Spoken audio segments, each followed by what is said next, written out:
Hello friends, welcome to our channel Long Touch. ই পাঠশালা আর তাকে আপনারা সবাই জানেন, আপনারা দেখছেন। এটাই তো এতদিন ধরে খুঁজছিলাম। এই পাঠশালাতে আমরা যেটা কথাবার্তা বলছিলাম এতদিন ধরে আর্টিকেল বাই আর্টিকেল আমাদের আলোচনা চলছে। আর এই আলোচনার দর্শক বন্ধুরা, স্বাগত আপনাদেরকে আমাদের নতুন এপিসোডে। বঙ্গ ইউটিউবের তরফ থেকে আপনাদের মনে হয় ভালোই হবে। নমস্কার বন্ধুরা, আমি প্রবেশ আর আপনারা দেখছেন ই পাঠশালা। যারা নতুন আমাদের এই চ্যানেলে তাদেরকে বলবো প্লিজ সাবস্ক্রাইব করুন আমাদের চ্যানেল, বিকজ আমরা এই পাঠশালাতে কনস্টিটিউশন নিয়ে বলছি। প্রায় দীর্ঘ 7-8 মাস হয়ে গেল আমরা কনস্টিটিউশন নিয়ে এই পাঠশালার এই এপিসোডগুলো কন্টিনিউ করছি। আপনাদের ভালোবাসা আর আস্থা যদি আমাদের উপর না থাকতো তাহলে আমরা এতদিন ধরে এতগুলো এপিসোড আমরা করতে পারলাম না। আজকে 34তম এপিসোডে আমরা রয়েছি। আর লাস্ট দুটো এপিসোডে যেটা আপনারা দেখেছিলেন, মেনলি আমরা বলেছিলাম ইউনিয়ন লেজিসলেশন নিয়ে আমরা কথা বলেছিলাম কীভাবে রাজ্যসভা আর লোকসভা কম্পোজিশনগুলো কীরকম হয়, কীভাবে অ্যাকচুয়ালি আমরা চুজ করি আমাদের লিডারদেরকে এবং তারা কিভাবে ল মেক করে, এভরিথিং আমরা আগের দুটো এপিসোডে বলেছি। তবে কেন আমরা একটু চেঞ্জ করলাম, কারণ আমরা প্রথমে যখন আমরা কনস্টিটিউশনগুলো করেছিলাম তখন আর্টিকেল ওয়াইজ আমরা ধরে করেছিলাম। তো লাস্ট দুটো এপিসোডে একটু ব্যতিক্রম হলো, তার কারণ একটাই।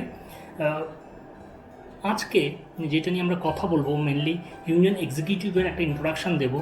তো ইউনিয়ন এক্সিকিউটিভটা জানা বা বোঝা অনেকটা সুবিধা হবে যদি আমরা ইউনিয়ন লেজিসলেশনটা আগে জানতাম, কীভাবে ইউনিয়ন এক্সিকিউটিভ তৈরি হয় বা কীভাবে এক্সিকিউটিভটা হয়, সেটা হয়তো আপনাদের একটা স্বচ্ছ ধারণা এখন হয়ে গেছে। তাহলে আর বেশি দেরি না করে আজকে ইন্ট্রোডাকশানটা করবো, আর তারপরে নেক্সট এপিসোড থেকে আমাদের যেরকম করে আর্টিকেল ওয়াইজ আমরা বলেছিলাম ঠিক সেরকম ফ্লো আমরা দেখাবো। তো আপনারা এতক্ষণে জেনে গেছেন ডেফিনেটলি যে কীভাবে রাজ্যসভা সঙ্গে লোকসভার ডিফারেন্সটা কী, কীভাবে law making body is different from the policy making body, আর পলিসি মেকাররা কীভাবে একটা এক্সিকিউট করা হয়, সেই কারণেই এটার নাম হচ্ছে ইউনিয়ন এক্সিকিউটিভ। তো কারা কারা রয়েছে এই ইউনিয়ন এক্সিকিউটিভের মধ্যে এই পুরোটাই আমরা বলবো, একটা ইন্ট্রোডাকশন সরা। তাহলে আর দেরি না করে চলুন আমরা শুরু করি।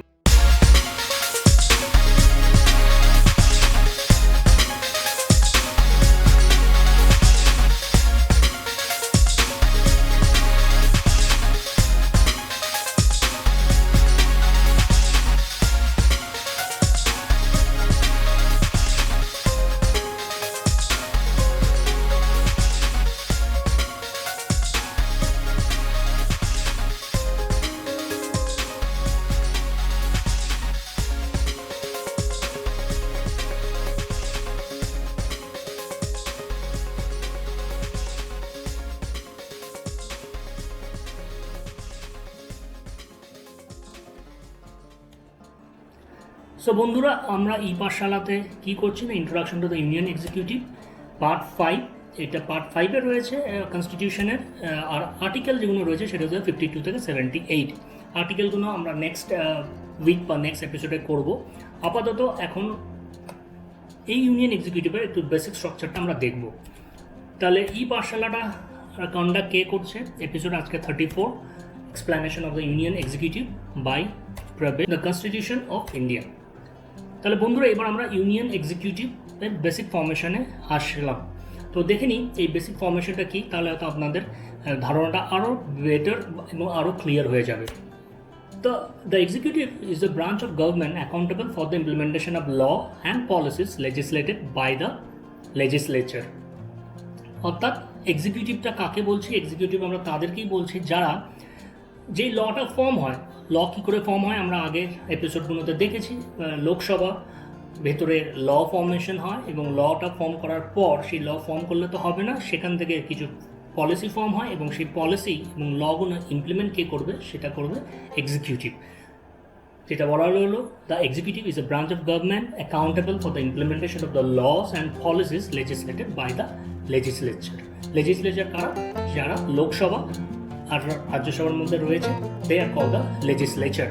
ঠিক আছে, পরেরটা এবার আমরা বলবো তাহলে এই ইউনিয়ন এক্সিকিউটিভ এর কম্পোজিশনটা কি, তাহলে সেটা একটু দেখে নিই।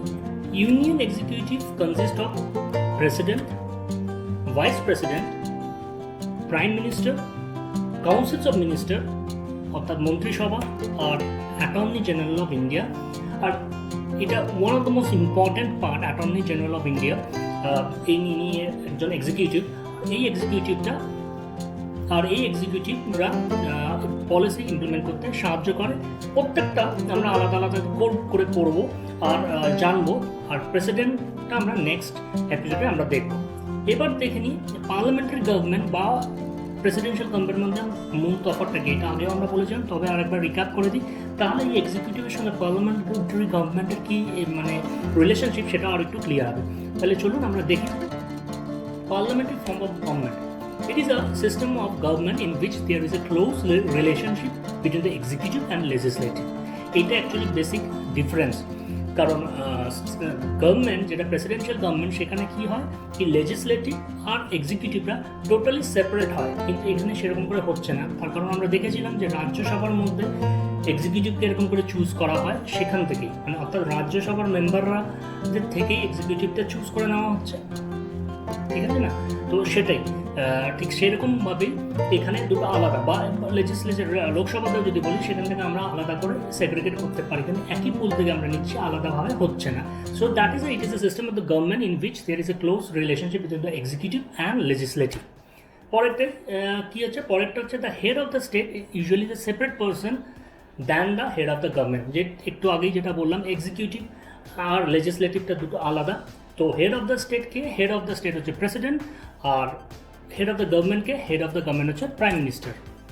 এটা একটা পার্লামেন্টারি ফর্ম অফ গভর্নমেন্টের একটা ওয়ে। তা monarch or a president usually the head of the state. Yes, state means the entire nation. এটা মাথায় রাখতে হবে। এখানে স্টেট বলতে আমরা রাজ্যের কথা বলছি না, এটা রাজ্য বলতে বা পুরো ইন্ডিয়ার কথা বলা হচ্ছে।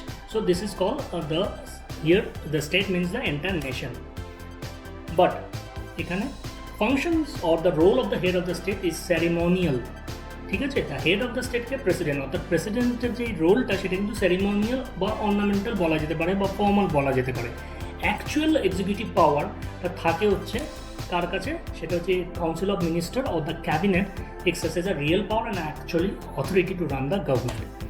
সো বন্ধুরা, একটুখানি আজকের কম্পোজিশন হয়তো executive and parliamentary form of government একটু করে বলে দিলাম, তাহলে আমাদের সুবিধা হবে প্রেসিডেন্টের রোলগুলো আলাদা আলাদা করে বুঝতে, কীভাবে প্রেসিডেন্টের ইলেকশন হয়, কীভাবে প্রেসিডেন্সের রান করে বা রোল অফ প্রেসিডেন্ট কীভাবে উনি কাজ করেন, বা কীভাবে তার ইমপিচমেন্ট হয়, কীভাবে সরিয়ে দেওয়া হয়, এগুলো সবই আমরা দেখব আমাদের নেক্সট এপিসোডগুলিতে। তো এইটুখানির জন্য আজকে থ্যাঙ্কস ফর ওয়াচিং ই পাঠশালা। প্রবেশকে যাওয়ার জন্য অনুমতি দিন। পরের এপিসোডে কনস্টিটিউশনে আমরা আরও অনেক কিছু টপিকস নিয়ে আসবো।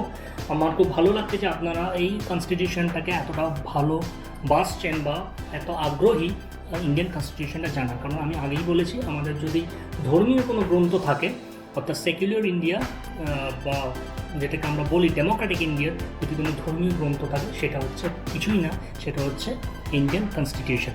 ঠিক আছে, চলি, বাই, আবার দেখা হবে পরের এপিসোডে।